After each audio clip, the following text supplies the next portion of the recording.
प्रार्थना की शक्ति। एक व्यक्ति गाड़ी से उतरा और बड़ी तेजी से एयरपोर्ट में घुसा। जहाज उड़ने के लिए तैयार था। उसे किसी कार्यक्रम में पहुंचना था जो खास उसी के लिए आयोजित की जा रही थी। वह अपनी सीट पे बैठा और जहाज उड़ गया।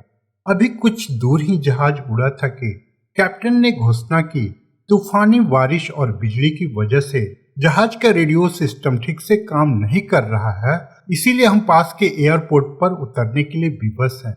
जहाज उतरा। वह बाहर निकलकर कैप्टन से शिकायत करने लगा कि उसका एक एक मिनट कीमती है और होने वाले कार्यक्रम में उसका पहुंचना बहुत जरूरी है। पास खड़े दूसरे यात्री ने उसे पहचान लिया और बोला, डॉक्टर पटनायक, आप जहां पहुंचना चाहते हैं टैक्सी द्वारा यहां से केवल 3 घंटे में पहुंच सकते हैं। उसने धन्यवाद किया और टैक्सी लेकर निकल पड़ा। लेकिन ये क्या, आंधी तूफान बिजली बारिश ने गाड़ी का चलना मुश्किल कर दिया। फिर भी ड्राइवर चलता रहा। अचानक ड्राइवर को आभास हुआ कि वह रास्ता भटक चुका है और इतने खराब मौसम में आगे गाड़ी चलाना आसान नहीं था। वह आगे जाने से इनकार कर दिया। नाउम्मीदी के उतार चढ़ाव के बीच उसे एक छोटा सा घर दिखा। इस तूफान में वही गनीमत समझकर गाड़ी से नीचे उतरा और दरवाजा खटखटाया। आवाज आई, जो कोई भी है अंदर आ जाए। दरवाजा खुला है। अंदर एक बुढ़िया आसन बिछाए भगवत गीता पढ़ रही थी। उसने कहा, माँ जी, अगर आज्ञा हो तो आपका फोन का उपयोग कर लूं। बुढ़िया मुस्कुराई और बोली, बेटा कौन सा फोन, यहाँ न बिजली है न फोन। लेकिन तुम बैठो, सामने चनामृत है, पी लो, थकान दूर हो जाएगी और खाने के लिए भी कुछ न कुछ फल मिल जाएगा ताकि आगे यात्रा के लिए कुछ शक्ति आ जाए। डॉक्टर ने धन्यवाद किया और चनामृत पीने लगा। बुढ़िया अपने पाठ में खोई हुई थी कि उसके पास उसकी नजर पड़ी। एक बच्चा कंबल में लपेटा पड़ा था जिसे बुढ़िया थोड़ी थोड़ी देर में हिला देती थी।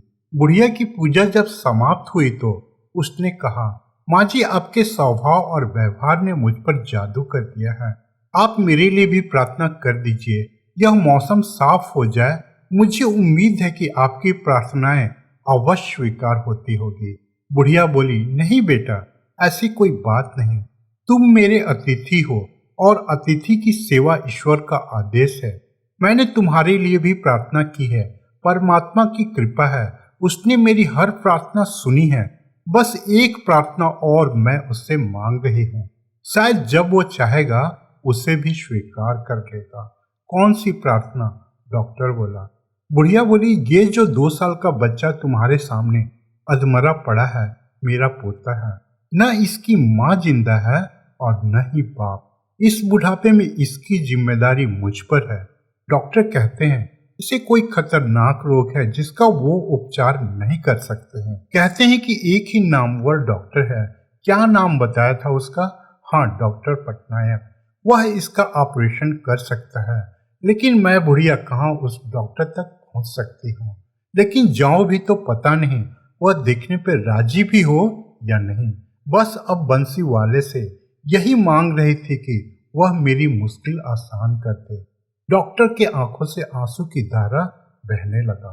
वह भर्राई हुई आवाज में बोला, माई, आपकी प्रार्थना ने हवाई जहाज को नीचे उतार लिया, आसमान पे बिजलियां कंधवा दी, मुझे रास्ता भुलवा दिया ताकि मैं यहाँ तक खींचा चलाऊं।